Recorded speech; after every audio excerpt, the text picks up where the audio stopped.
ನನ್ನ ನಮಸ್ಕಾರಗಳು. ನಾನು ಆರಾಧ್ಯ, 4ನೇ ತರಗತಿಯಲ್ಲಿ ಓದುತ್ತಿದ್ದೇನೆ. ನಾನು ಇಂದು ಒನಕೆ ಓಬವ್ವರವರ ವೇಷ ಧರಿಸಿ ಬಂದಿದ್ದೇನೆ.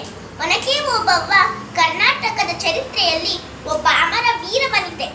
ಒನಕೆ ಓಬವ್ವ 18ನೇ ಶತಮಾನದಲ್ಲಿ ಚಿತ್ರದುರ್ಗದ ಕೋಟೆಯ ಕಾವಲುಗಾರನಾದ ಕಾಳೆ ಮುದ್ರಹನುಮಪ್ಪನ ಹೆಂಡತಿ. ಕರ್ನಾಟಕದ ಅಮೂಲ್ಯ ಐತಿಹಾಸಿಕ ಚಿತ್ರದುರ್ಗದ ಉಕ್ಕಿನಂತಹ 7 ಸುತ್ತಿನ ಕೋಟೆಯನ್ನು ಹೈದರಾಲಿಯ ಸೈನ್ಯ ಕುತಂತ್ರದಿಂದ ವಶಪಡಿಸಿಕೊಳ್ಳಲು ಯತ್ನಿಸಿದ್ದನ್ನು ವಿಫಲಗೊಳಿಸಿ ಅಲ್ಲಿನ ಜನರನ್ನು ಮತ್ತು ಆ ಕೋಟೆಯನ್ನು ಬಹು ಅಪಾಯದಿಂದ ಪಾರು ಮಾಡಿದ ಮಹಾನ್ ಶಕ್ತಿದಾತೆ ಮತ್ತು ವೀರವನಿತೆ ಒನಕೆ ಓಬವ್ವ. ಓಬವ್ವಳ ಸಾಹಸ ಕಾರ್ಯಕ್ಕೆ ರಾಜವೀರ ಮದಕರಿ ನಾಯಕರು ಅಭಿನಂದಿಸಿ ಅವಳ ನೆನಪಿಗೋಸ್ಕರ ಆ ಕೋಟೆಯ ಸುತ್ತ ಇನ್ನೊಂದು ಸುತ್ತು ಕೋಟೆಯನ್ನು ಕಟ್ಟಿಸಿ ಅದರ ಬಾಗಿಲಿಗೆ ಒನಕೆ ಕಿಂಡಿ ಬಾಗಿಲು ಎಂದು ಹೆಸರಿಟ್ಟರು. ಅದೂ ಅಲ್ಲದೆ ಅವರ ಪ್ರತಿಮೆಯನ್ನು ಕೂಡ ಸ್ಥಾಪಿಸಿದರು. ಚಿತ್ರದುರ್ಗದ ಹೊಳಲ್ಕೆರೆ ಅಗಸನಕಲ್ಲು ಗ್ರಾಮದಲ್ಲಿ ಅವರ ದೇವಾಲಯವನ್ನು ನಿರ್ಮಿಸಿ ಅದಕ್ಕೆ ದಿನನಿತ್ಯ ಪೂಜೆ ಮತ್ತು ದಾನ ಧರ್ಮಗಳನ್ನು ಮಾಡುತ್ತಿದ್ದರು. ನಮ್ಮ ಕರ್ನಾಟಕದ ಸರ್ಕಾರ ನವೆಂಬರ್ 11ರಂದು ಓಬವ್ವ ಜಯಂತಿಯಂದು ಮಾಡಿದ್ದಾರೆ. ನಾವು ದಿನವೂ ಅವರನ್ನು ನೆನೆಯಲೇಬೇಕು.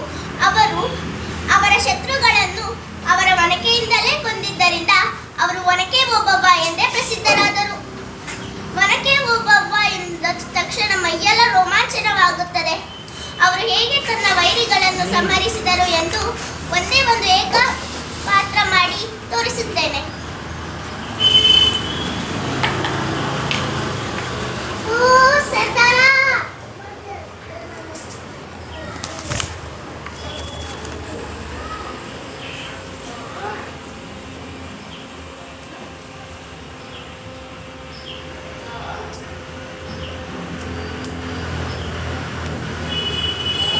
ಅಯ್ಯೋ, ನೀರು ಖಾಲಿಯಾಗಿದೆ. ನೀವು ಇಲ್ಲೇ ಊಟ ಮಾಡುತ್ತೀನಿ, ನಾನು ನೀರು ತೆಗೆದುಕೊಂಡು ಬರುತ್ತೇನೆ.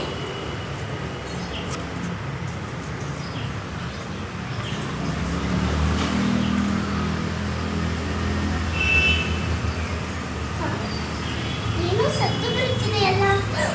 ಹೈದರಾಲಿಯ ಸೈನ್ಯ ಚಿತ್ರದುರ್ಗದ ಕೋಟೆಯನ್ನು ಮುತ್ತಿದೆ. ಆದರೆ ಕಳೆ ಊದುವ ನನ್ನ ಪತಿ ಊಟಕ್ಕೆ ಕುಳಿತಿದ್ದಾರೆ. ಇವರಿಗೆ ನಾನೇ ತಕ್ಕ ಶಾಸ್ತಿ ತೋರಬೇಕು. ಏನು ಮಾಡಲಿ?